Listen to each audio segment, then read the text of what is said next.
E aí, meu aluno querido, tudo bem? Aqui é o professor Pablo. Olha só, eu vou aqui lançar mais um vídeo do NSOS. Eu sei que eu fiquei devendo para você alguns vídeos, então vou colocar alguns aí na sequência. Pegando aquilo que o pessoal havia solicitado, né? Então, nesse vídeo eu vou falar um pouquinho para você sobre colocação pronominal.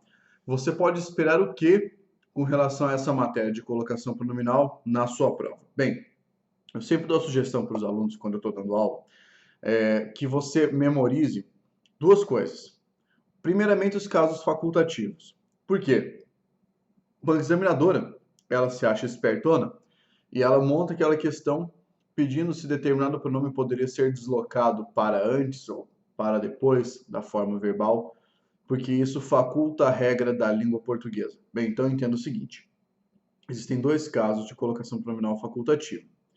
Primeiro caso, se você não tiver nenhuma situação de próclise, mesóclise ou ênclise, certo? Não tiver nada disso. E você tiver o sujeito expresso na oração, certo? Sujeito expresso próximo ao verbo. Você fala, professor, mas por que assim? Como próximo ao verbo? Na verdade, a regra quer dizer apenas, se você tiver uma sentença em que haja o sujeito e não haja interferência sobre a posição do pronome. Por exemplo, o menino se machucou. Eu posso dizer o menino machucou-se. Perfeito? Porque o sujeito está ali perto da sentença. E é claro, se eu tiver uma palavra atrativa, o menino não se machucou. Aí eu não posso fazer a ênclise, eu não posso falar o menino não machucou-se. Beleza? Então esse é o primeiro caso de colocação facultativa. O segundo é um pouquinho mais complexo, que é você ter um verbo infinitivo antecedido de uma preposição ou antecedido de uma palavra atrativa. Por exemplo, ele sabia que não se acostumar à situação traria problemas. Ele sabia que não acostumar-se à situação traria problemas. Por que nós temos essa dupla possibilidade? Aí é por causa do infinitivo no verbo. Maravilha? Então essa aí é a parte de colocação facultativa, coisa super importante. Para relembrarmos as regras de próclise, é outra coisa que você precisa memorizar, ou seja, o pronome oblíquo colocado antes do verbo. Colocado antes do verbo. Então você tem lá, próclise, quais são os fatores de atração?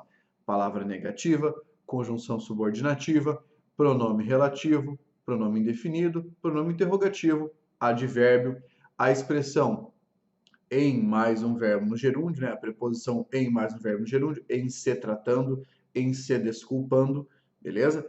As sentenças optativas, aquela em que você deseja alguma coisa, né? Por exemplo, Deus lhe pague, Deus o abençoe. Ou, o último caso, se você tiver um verbo no particípio. O particípio repele a ênclise, necessariamente vai formar uma próclise ali em alguma das partes. Maravilha? Aí, o que eu quero que você entenda?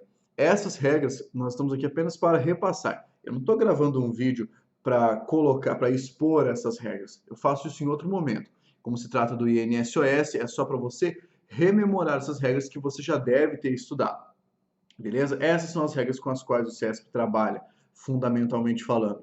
É isso que eu espero para a colocação pronominal. Não se desespere muito, beleza? A mesóclise voltou a aparecer aí, né? Inclusive nos discursos da galera, mas não é uma situação com a qual você deve se preocupar exclusivamente para essa prova. Maravilha? Essa foi a dica de colocação pronominal. Memorize os casos facultativos e os casos em que você vai ter a ênclise obrigatória. Maravilha? Então, continue estudando aí. Até o próximo vídeo do INSS. Ah, eu vou deixar um esclarecimento. O pessoal está perguntando muito sobre o madrugadão da língua portuguesa. Professor, vai ter os madrugadão? Claro que vai. Mas deixa eu te explicar. É um madrugadão por semana. Um madrugadão por semana. Vai haver, tá? Num caso de exceção, no nosso fim de semana agora, eu vou fazer a correção do gabarito extraoficial no meu canal também. Então você pode ficar de olho aí na correção de língua portuguesa. Beleza? Continue estudando e até o próximo vídeo. Você já sabe. Força, guerreiro!